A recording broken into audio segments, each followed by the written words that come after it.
It's an amazing night. I'm here to celebrate Haley. She kills it in the role. We're under a big, fat, full moon. It's an awesome night to celebrate. Oh, aren't we overdue for a really wonderful Christmas story? And this is it. This is it. Just in time for the holidays. It's like family and Christmas time. It's the holidays, and also New York story. A New York Christmas. There's nothing like a New York City Christmas. Norma and Vera. I want them to take their time with that. It's been 2 seasons. I want them to take their time with that because these are both two very guarded people, and so both very controlling, and that's what's so exciting to watch. And it's this game of tug of war. And so you've got these two very willful, very controlling people holding this rope filled with tension. As soon as someone lessens the tension, the game's going to be over. I tell you, it's always what works so well. So I know a lot of people are eager to explore that, and I am, but I want them to do it in a way that just doesn't, that is simmering. I love the adorable awkwardness in the scene last year, though, when he's like, I saw you changing. Okay, by the way. What's sexy about that, too, is because he never says anything. Yeah. He's a man of very few words. Yeah. And then he opens his mouth and he lets the fact that he's been watching me undress. and just roll without apology. That is what was so amazing about that scene in particular. Yeah, I love that. I really do like that, and I look forward to seeing where they take it. But at the same time, I really do. I think time and time again, as soon as they get those two people, you got to keep them wanting. Where do you want? I was going to ask. Sorry. Where do you want to? Good to see you too. Yeah. Where do you see Norma in season 3? I know that you guys haven't received scripts apparently. No, Nobody's told you anything. We don't shoot till October. Right. And they don't tell us that. They're so tight-fisted about plot points. We pitch them ideas all the time. And funnily enough, I do know one big thing that they're going to reveal in the next, at the panel, they're going to reveal it. Carlton will. I remember, I said, I threw him that bone, I suggested it, and he totally nixed it when I threw it, but ultimately he came around. So they do take her, and it's funny to see what, I can only assume that they're going to weave. I'd like to think that I've done a really good job of portraying Norma as a big-hearted person, as someone who is a good one, who intentionally means well, albeit being incredibly flawed. But that ultimately, sincerely, and even the murky sexuality, I can honestly say that yes, those are strange boundary lines that are blurred given her history, but that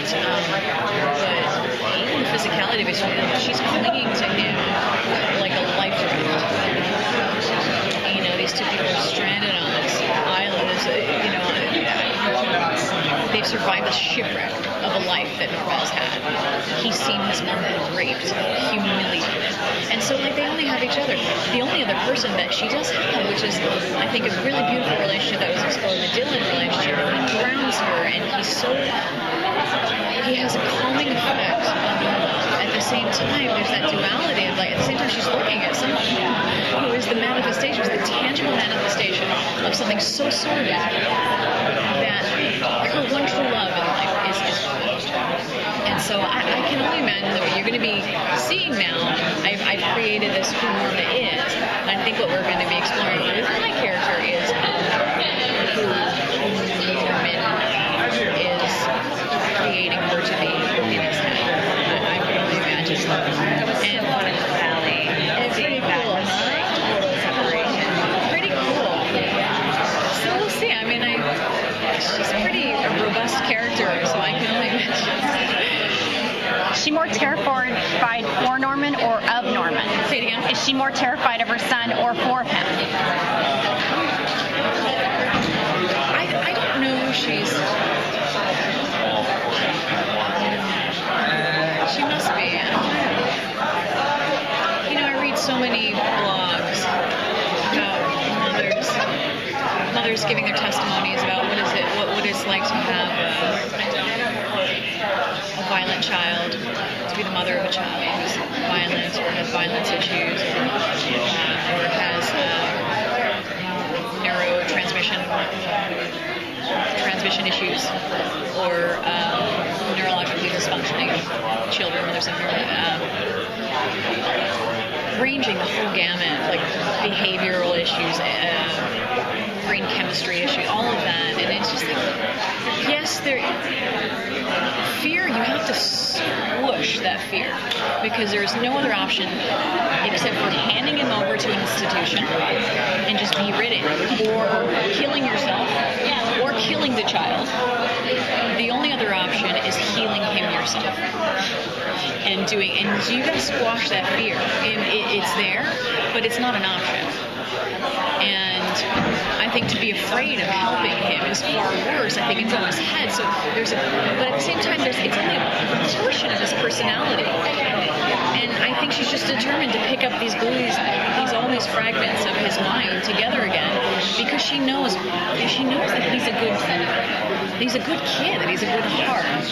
But somehow there's like this weird glitch that I think she thinks she can heal through love. Through maternal love. I think that's just her objective. I mean, she wants happiness. Only found it in the dictionary up until now. And that's her. She just wants function. She finally got her family back at the end of last season when she and Dylan resolved their issues. Do you anticipate that causing some jealousy or some issues with Norman next season? Yeah, we've touched a lot on that. I mean, I think we have to take it to the next level. I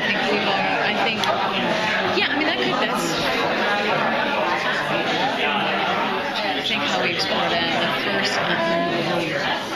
I think you especially as I mean, he's in that very tricky stage of adolescence where the guys are, their sexuality is burgeoning. They're pushing away from their moms, and simultaneously they're taking that envelope and why? Because they don't have the answer.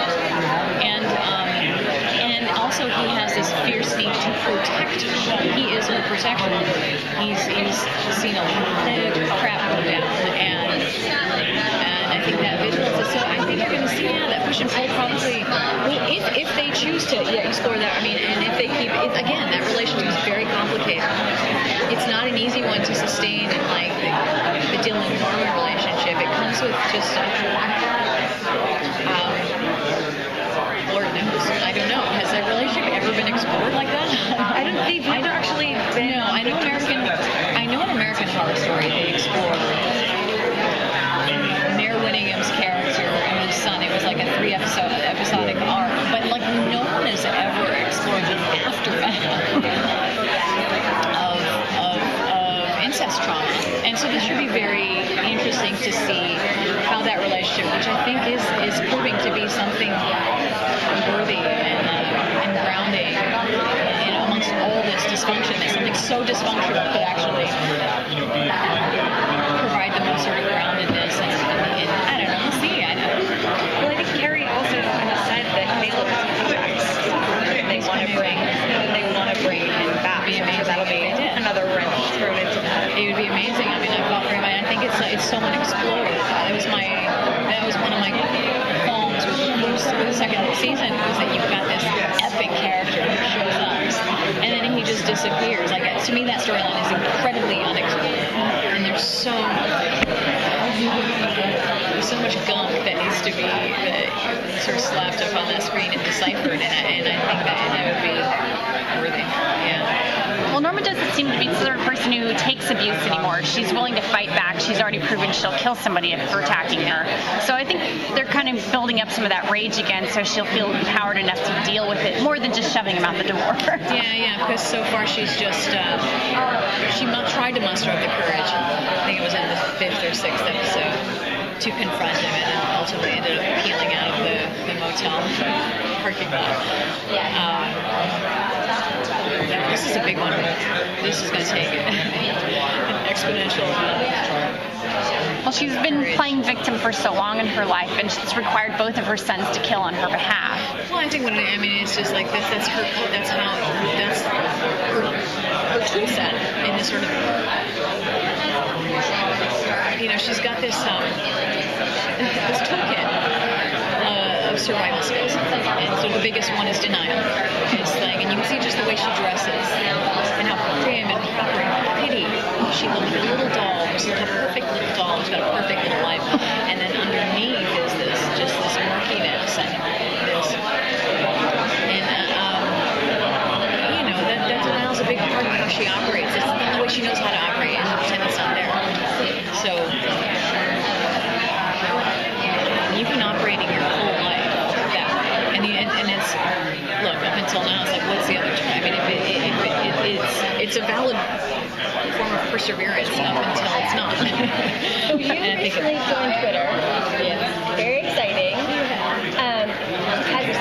You're going to season 3, so will that change anything in how you approach season 3 or how you approach I tend to tweet when I tend to do it more as that's not true. I think the world probably disproved that. Okay, and You're very good at it. I had to, but then I'm also, and then I take like these hiatuses where I just lose interest. And then recently it's been interesting because, the fans reveal themselves to you, and then you realize it's a lot of like teenage girls who seem to be doing things, and they're looking to you as a role model. Right. And it becomes a huge responsibility. And then these lines, I'm not entirely sold on the sport. And I'm just sort of learning how the right way to play it for myself. I tend to tweet around the show, and also to kind of to throw kindling into the fire of propaganda of days. I think it's, but I don't know. I'm a bit stop-start.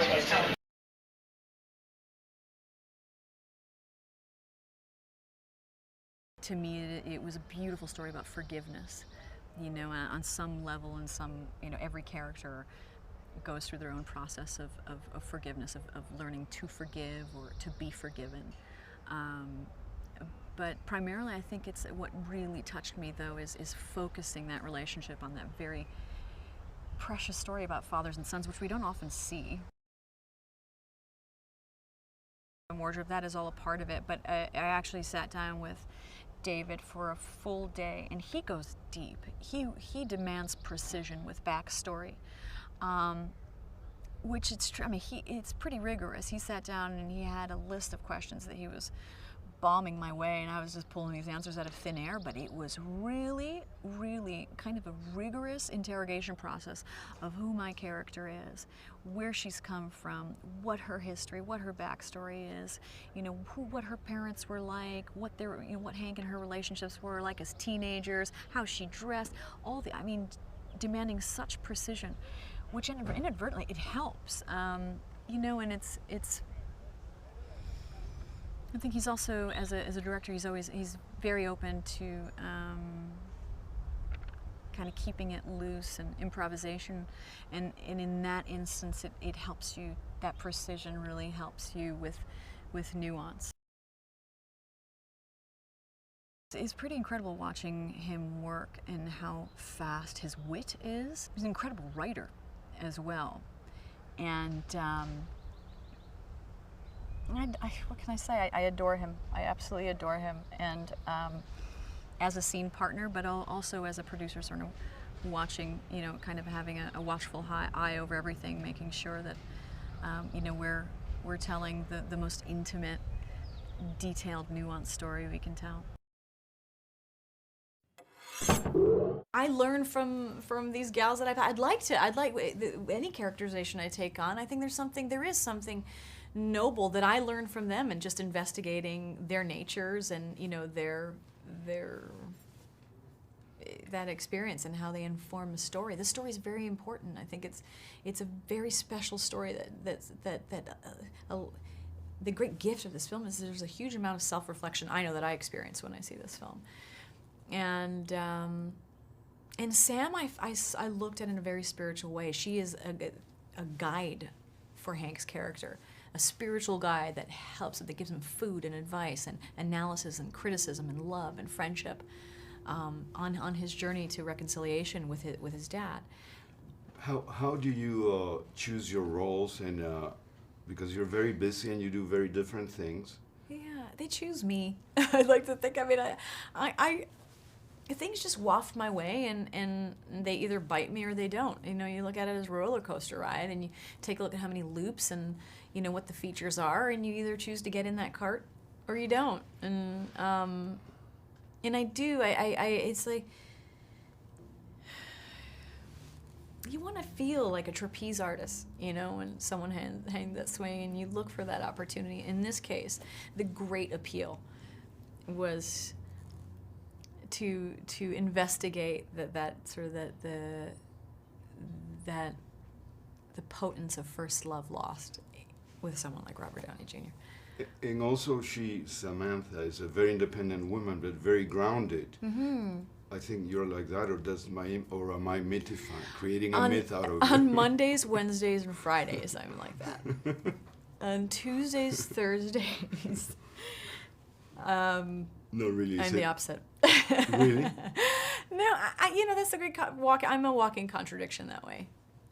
My mom will tell you that I am not like that at all.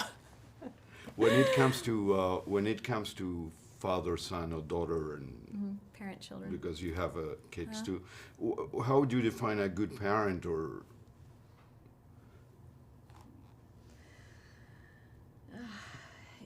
you know, I think a good parent is one that just strives every breath, every thought, every action to hone that child, to give him the wisdom, the encouragement, the love, to help mold that child to be the best possible version of himself or herself that they can be. I want to ask you this, but sometimes Hollywood produces divas that are unbearable. How come you're so grounded and you're not like that? But it's true. You're normal.